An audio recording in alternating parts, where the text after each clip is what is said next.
అని వాడు అక్కడికి వచ్చి ఈ ధనాన్ని కూడబెట్టడానికి నేను బంధుత్వాన్ని తెంచాను, ఇంకా వారి యొక్క హక్కులను చెల్లించలేదు, ఈరోజు ఈ ధనాన్ని గురించి ఎవరు అడగరు అని అంటాడు. ఆ తర్వాత అక్కడకు ఒక దొంగ వస్తాడు. దొంగ తనం వల్ల అతని చేయి నరికివేయబడి ఉంటుంది.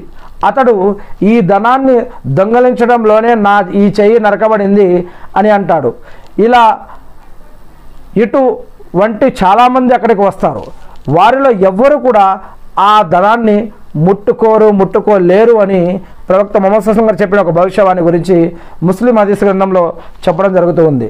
అబూ హురైరా రజియల్లాహు గారి కథనం ప్రకారం ముహమ్మద్ సల్లల్లాహు అలైహి వసల్లం గారి యొక్క ప్రవచనం, అల్లాహ్ సాక్షి, ప్రళయానికి ముందు భవిష్యత్తులో ఒక కాలం వస్తుంది, మనిషి సమాధి పక్క నుంచే నడుచుకుంటూ వెళుతూ సమాధిపై జంతువులా దొర్లుతూ చాలా నిరాశతో నేను ఈ సమాధిలో ఉంటే ఎంత బాగుండు, నేను చనిపోయి ఉంటే ఎంత బాగుండు అని అంటాడు. ఎందుకంటే ఆ వ్యక్తి కష్టాలకు కల్లోలాలకు గురై ఉంటాడు.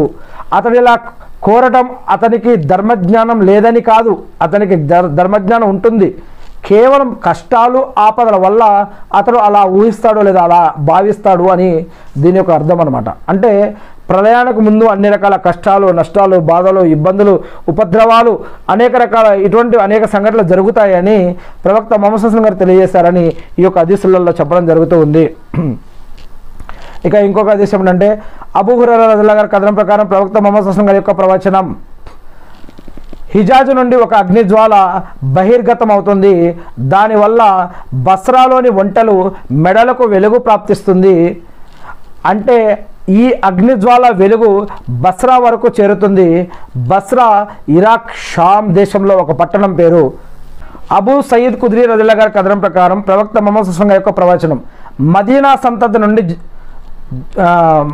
నా ప్రవచనం, మహదీ రజియల్లాహు గారు నా సంతతి నుండి జన్మిస్తాడు. అతడు విశాలమైన నుదురు, వెలుగుతో కూడిన ముఖం, పొడవైన ముక్కు కలిగి ఉంటారు. అతడు ప్రపంచాన్ని న్యాయంగా, ధర్మంగా పరిపాలిస్తాడు. అతడు 7 సంవత్సరాలు, ఎన్ని సంవత్సరాలు?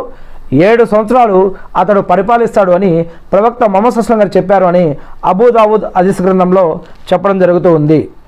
అబూ సయీద్ ఖుద్రీ రజియల్లాహు గారి కథనం ప్రకారం ప్రవక్త ముహమ్మద్ సల్లల్లాహు అలైహి వసల్లం గారి యొక్క ప్రవచనం, ఎవరి చేతిలో నా ప్రాణం ఉందో ఆయన యొక్క సాక్షిగా చెప్తూ ఉన్నాను, క్రూర మృగాలు మానవులతో మాట్లాడనంత వరకు ప్రళయం సంభవించదు.